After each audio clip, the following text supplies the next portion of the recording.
트럼프가 트럼프를 하기 시작했습니다.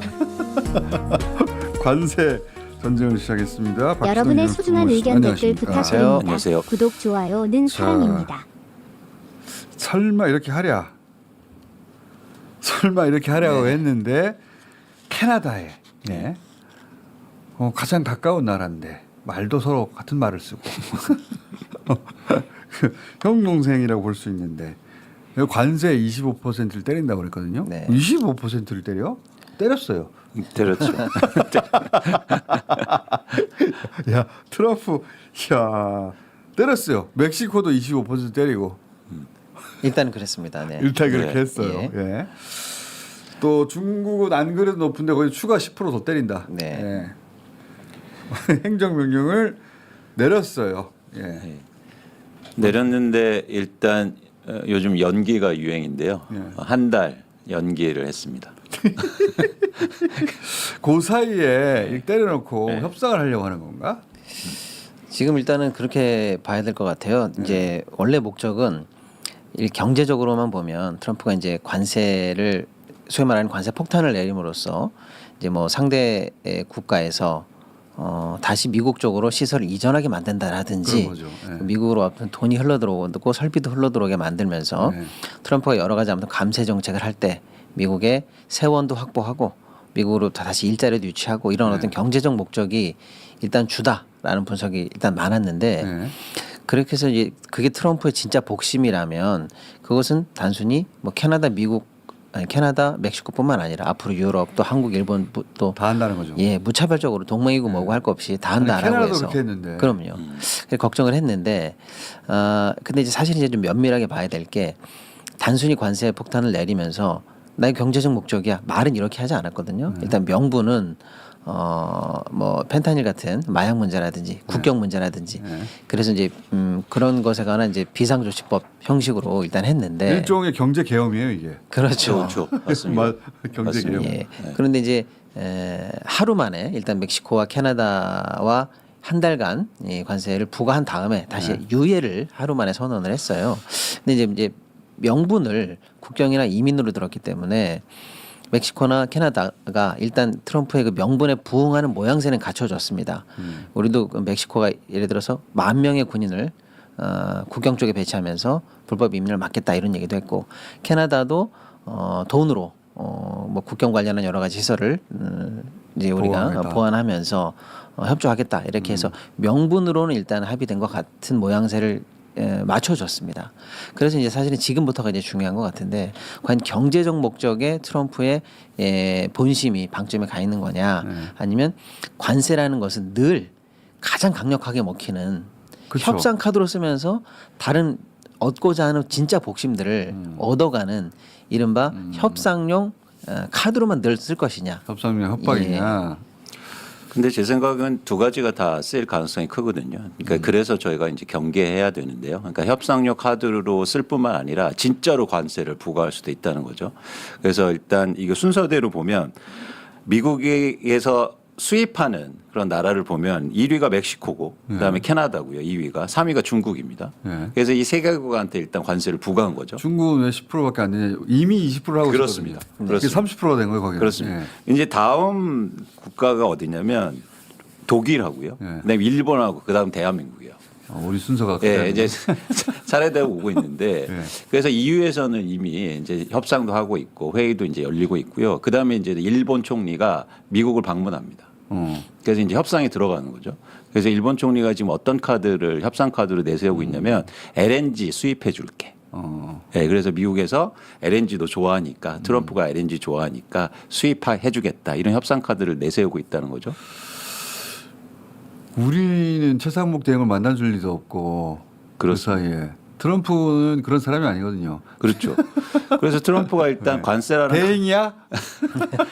관세라는 가짜잖아. 이런 사람이기 때문에. 그렇죠. 관세라는 칼을 뽑았는데 각 나라들은 밀접하게 대응하고 있는데 대한민국만 대응이 안 되면 우리만 맞을 수가 있겠다.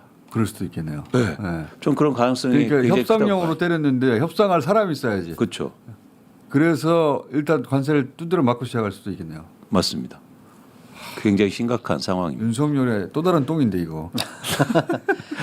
그래서 사실은 이제 트럼프의 이 관세 폭탄을 이제 무역 전쟁의 소위 말하는 이제 개막 축포, 개막 신호탄 이렇게 보는 게 맞는 것 같은데 그래서 이제 세계 각국은 나름대로의 전략을 짜면서 그 폭탄을 피해가거나 트럼프가 원하는 복심이 뭐야? 물밑 협상을 하고 있는 등 어떤 식으로든 하여간에 살 길을 찾아가고 있는데 문제는 우리가 소위 말하는 컨트롤 타워가 지금 전혀 없는 정치적 위기 상황 때문에 생긴 세상목은 자기가 컨트롤 타워인 척하고 있죠. 아무튼 그런 상황이기 때문에 우리가 지금 아무런 대응을 못하면서 어쩌면 초기에 트럼프가 원하는 것을 맞춰주면서 피해를 최소화하면서 협상을 해야 되는 골든 타임이 그냥 가고 있다는 게 가장 아쉬운 부분이죠. 아 참. 두 분이 경제 전문가니까 정치 영역에서 발생한 일인데 이게 경제하고 관련이 있으니까 여쭤보고 싶은 게 최상목 대행이 진짜 이상하잖아요. 지금 그 9번째 재판관을 임명 안 하고 있잖아요. 네. 굳이 네. 이런 난리법석인데 헌재도 계속 하라고 요구했는데 그리고 헌재가 인용된다 하더라도 너 잘못했어 임명해야 돼라는 헌법재판소의 최종 결정이 있더라도 그래도 나는 금방 임명하지 않을 거야. 이런 입장을 막 언론을 통해서 내고 있단 말이죠. 그러면 당연히 직무유기로 고발될 거란 말이죠. 지금 헌재 판결에 대해서 따르지 않았으니까 이건 무조건 유죄가 나와요. 근데 그걸 감안하고도 이러고 있어요. 왜 이러는 겁니까? 경제 전문가의 관점에서 보자면 최상목은 왜 이러는가? 그냥 경제 전문가로서 최상목 혹은 최상목 주변의 상황의 분석을 통해 이해해 보자면 어떻게 이해하고 계세요? 일단 최상목 그 대행 같은 경우에 주변에 모피아라는 강력한 힘이 있죠. 그렇죠. 그런데 모피아한테 이제 지지를 받고 있는데 거기서 뭔가 깃발을 꽂으려면 뭔가 그런 행동이 있어야 된다는 걸 스스로 뭐 생각하는 거가 아닐까 그런 생각을 좀 하고 있고요. 모피아한테 어필하려면 그 9번째를 임명하지 않음으로 해서 그렇죠. 그럼 탄핵 기각의 가능성을 조금이라도 높이게 되는 건데, 그죠? 그렇죠. 그래서 일종의 나도 기여를 했다. 거기에. 예. 그러면서 뭔가 근데 윤석열이 복귀하는 게 자기한테 뭐가 좋다는 거예요, 대체? 아니 뭐 정치적으로는 저도 뭐 이런저런 생각을 할 수는 있는데요. 뭐 예를 들어서 뭐 내란 어저께 유시민 작가님 말씀하신 것처럼 대통령 권한 대행이 아니라 내란 수계 권한 대행이기도 하고 본인이 이제 직접적으로 중요 임무 관련해서 어쨌거나 혐의를 받고 있지 않습니까? 그런 입장에서는 쪽지 관련해 가지고. 예. 그런 입장에서는 뭐 윤석열이 또는 윤석열 세력이 어쨌거나 건재하거나 돌아오거나 해야 사면이 되든 뭐가 되든 하여간에 살아날 기회가 1%라도 생기는 거니까요. 윤석열이 예. 돌아오길 원한다기보다는 국민의힘이 승리할 수 있는 가능성을 높이려고 하는 겁니다. 그렇죠. 겁니까? 네. 그렇다고 보는데 그렇게 해서 이제 그 정치적인 얘기인데 그렇게 해서 본인이 그런 시나리오에 기여하기 위해서 존재해야 될 때 경제를 인질로 잡고 있다라는 생각을 하지 않을 수가 없는데요. 네. 뭐 환율이 안 좋다. 또 민주당이 이재명 대표가 예를 들어서 내가 얘기하는 여러 가지 소위 말하는 이재명표 공약도 다 포기할 테니까 추경이라도 해서 빨리 해서 경제 살려내라라고 얘기하는데 그렇게 경제가 중요하다고 생각하면 나를 잘라보죠. 한번 잘라봐. 내가 경제 수장인데 나를 자른다는 게 오히려 경제 혼란을 키우는 거 아니야라고 해서 덤터기를 씌우려고 할 수 있는 그런 프레임은 얼마든지 작동할 수 있거든요. 그러니까 네. 경제가 중요하다고 국민도 생각하고 야당도 생각하고 누구나 생각할 때마다 오히려 나를 자를 수 없을 거야라고 해서 인질로 잡고 경제를 소위 말하는 볼모로 잡고 본인의 지위를 유지하고 있는 작전을 쓰고 있는 거 아닌가 이런 생각도 좀 듭니다. 그래서 대선 나오려고 하는 것 같은데. 그러니까 말씀하시는 게 되게 중요한데 그러니까 지금 경제가 올해 대한민국 경제가 굉장히 안 좋아질 가능성이 굉장히 높거든요. 매우 높죠. 예, 여러 가지 측면에서. 그런데 지금 국민들이 생각할 때 지금 경제가 안 좋으면 이게 윤석열 탓을 하는 게 아니라 혹시나 뭐 야당이라든지 아니면 민주당 탓을 할 수 있거든요. 이유가. 그렇게 되면 그렇게 말씀하신 것처럼 이제 덤탱이를 막 씌우려고 하는 게 아닌가. 최상목 대행이 가장 이상해요 요새. 네. 모두가 다 이상하지만 지금 국민의힘 쪽에선 정부여당 그 주인사들이 모두가 다 이상하지만 최상목 대행이 가장 이상합니다. 이렇게까지 할 일이 뭐가 있나? 이렇게까지 자기가 계엄에 반대했다면서 왜 구인 체제를 지금 이렇게까지 방해하는가? 혹시 특별히 아시는 바가 있나 싶어서 여쭤봤는데 특별히 아시는 분은 없군요. 너무 이해하기가 힘들기 때문에. 그래서 저희가 이제 관세 얘기를 했는데, 네. 그러니까 저희가 빨리 뭔가를 해야 된다는 이유가 뭐 미국은 이미 중국과하고도 협상을 하려고 합니다. 중국 그러니까 그렇게 미워한다고 자기가 공개적으로 말하는 중국하고 협상하려는 거잖아요. 그렇습니다. 네. 네, 그래서 물밑에서 지금 중국과도 협상 카드를 하고 있거든요. 그런 측면에서는 대한민국이 아까 말씀드린 것처럼 이대로 방치해 놓으면 우리나라만 관세 맞을 수 이거 빨리 탄핵하고 빨리 조기대선 해야 됩니다. 네. 이렇게 시간 끌 게 아니에요. 그러니까 저희가 명확히 했으면 좋겠어요. 대한민국이 지금 경제가 어려운 게 전부 다 윤석열 때문이고요.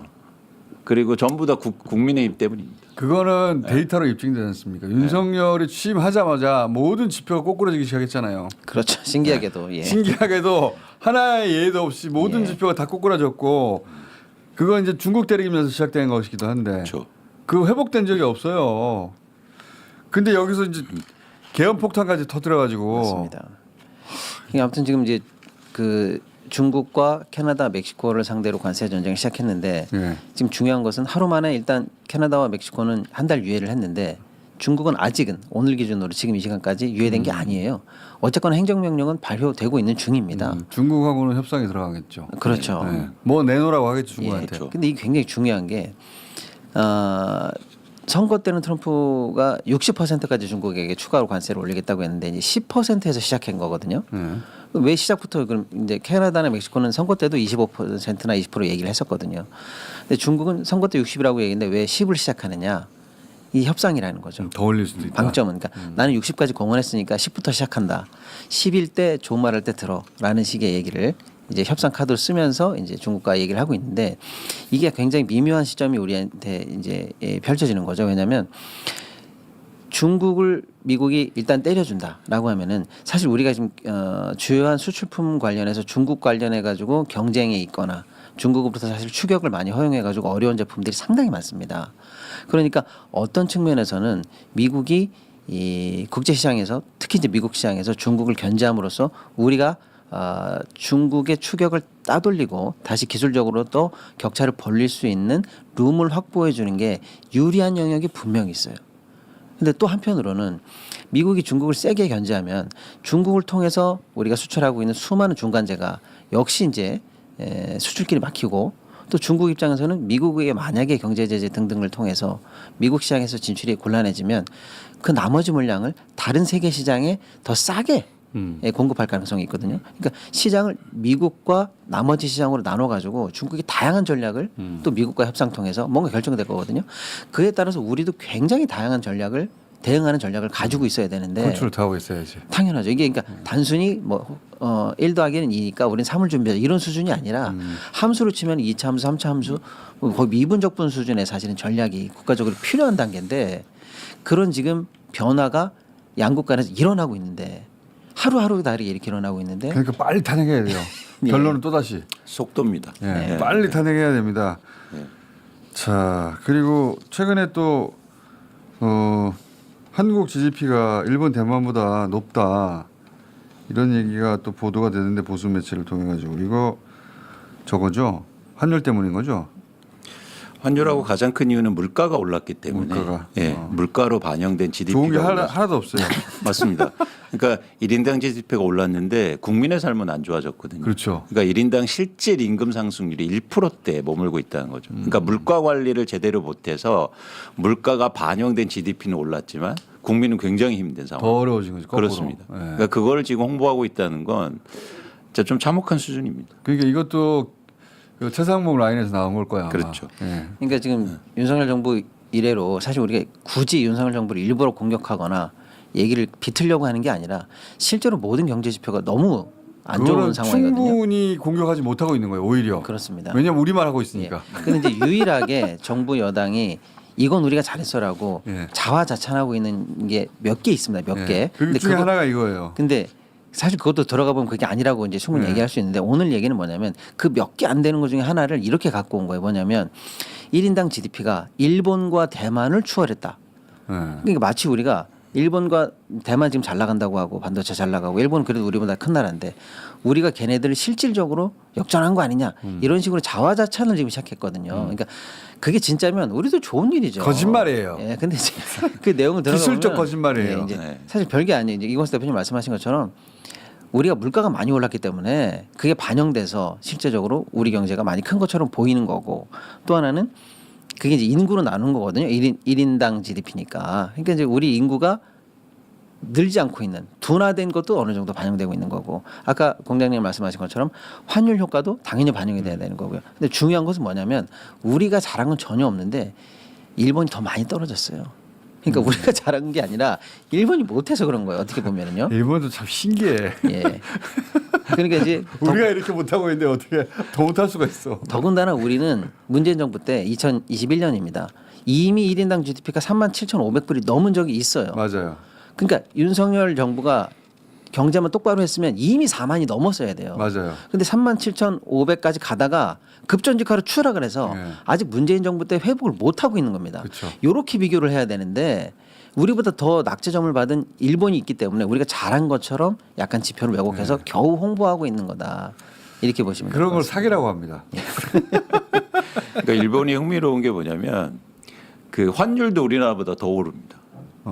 경제도 굉장히 안 좋고. 일본이 참 신기하네. 저는 우리가 이렇게 헤맬 때 우리를 딛고 일본이 올라갈 줄 알았거든요. 네. 잘 못 딛네. 네.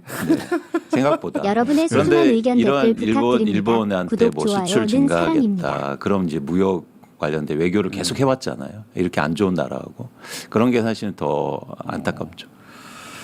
자, 오늘 여기까지 하고 최상목 대행이 왜 그런지 좀 알아봐 주세요. 도대체 왜 이렇게까지 하는 건지 진짜 그 양반. 그렇게 하면은 저희가 대선 나와서 될 줄 아나? 진짜 스트레인지하네. 오늘 여기까지 하겠습니다. 감사합니다. 고맙습니다. 고맙습니다.